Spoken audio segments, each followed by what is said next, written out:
Assalamualaikum warahmatullahi wabarakatuh. Perkenalkan, nama saya Afriani Brutarigan dengan NIM C0021023. Saya dari program studi keuangan daerah. Di sini saya akan mempresentasikan materi tentang value for money audit. Baiklah, lanjut saja. Di slide pertama dijelaskan karakteristik value for money audit. Audit kinerja yang meliputi ekonomi, efisiensi, dan efektivitas pada dasarnya merupakan perluasan dari audit keuangan dalam hal tujuan dan prosedurnya. Pada audit keuangan dan audit kinerja tidak terdapat perbedaan definisi yang tajam karena definisi audit kinerja sebagai suatu proses dapat diturunkan dari definisi audit keuangan. Pengertian audit dalam audit keuangan adalah suatu proses yang sistematis untuk memperoleh dan mengevaluasi bukti secara objektif mengenai asersi atas tindakan dan kejadian ekonomi kesesuaiannya dan dengan kriteria atau standar yang telah ditetapkan dan kemudian mengomunikasikan hasilnya kepada pihak-pihak pengguna laporan tersebut. Baiklah, di slide kedua dijelaskan audit ekonomi dan efisiensi. Audit ekonomi dan efisiensi bertujuan untuk menentukan yang pertama, apakah suatu entitas telah memperoleh, melindungi, dan menggunakan sumber dayanya seperti karyawan, gedung, ruangan, dan peralatan kantor secara ekonomis dan efisien. Yang kedua, penyebab terjadinya praktik-praktik yang tidak ekonomis atau tidak efisien termasuk ketidakmampuan organisasi dalam mengelola sistem informasi, prosedur administrasi, dan struktur organisasi. Slide yang ketiga, lanjutan dari audit ekonomi dan efisiensi.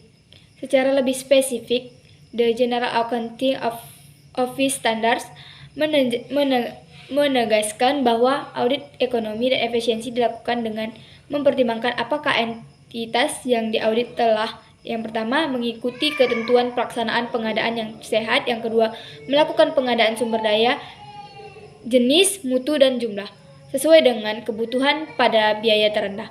Yang ketiga, melindungi dan memelihara semua sumber daya yang ada secara memadai. Yang keempat, menghindari duplikasi pekerjaan atau kegiatan yang tanpa tujuan dan atau kurang jelas tujuannya.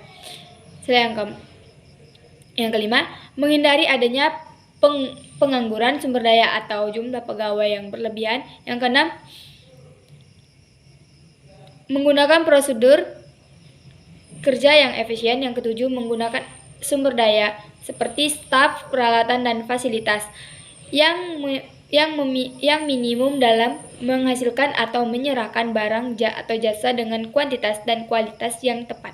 Yang ke-8, memenuhi persyaratan peraturan perundang-undangan yang berkaitan dengan perolehan, pemeliharaan, dan penggunaan sumber daya negara. Yang ke-9, melaporkan ukuran yang sah dan dapat dipertanggungjawabkan mengenai kehematan dan efisiensi. Prosedur untuk melakukan audit ekonomi dan efisiensi meliputi yang pertama, perencanaan audit, yang kedua, mereview sistem akuntansi dan pengendalian intern, yang ketiga, menguji sistem akuntansi dan pengendalian intern, yang keempat, melaksanakan audit, yang kelima, menyampaikan laporan. Slide yang berikutnya, audit efektivitas. Menurut Audit Commission tahun 1986, efektivitas berarti menyediakan jasa-jasa yang benar sehingga memungkinkan pihak berwenang untuk mengimplementasikan kebijakan dan tujuannya.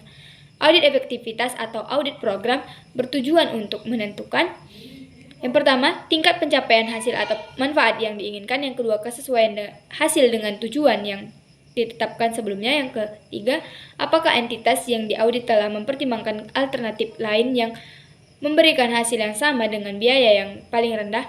3 kategori value for money audit yaitu yang pertama, by production atau VFM work, yang kedua, engagement review, yang ketiga, performance review. Slide yang selanjutnya, standar audit pemerintah atau SAP. Standar-standar yang menjadi pedoman dalam audit kinerja terhadap lembaga pemerintah menurut standar audit pemerintah adalah secara umum, standar umum, standar pekerjaan lapangan audit kinerja, yang terakhir standar pelaporan audit kinerja. Baiklah, demikian presentasi dari saya. Apabila ada kata-kata saya yang kurang berkenan di hati, saya mohon maaf kepada teman-teman semua. Assalamualaikum warahmatullahi wabarakatuh.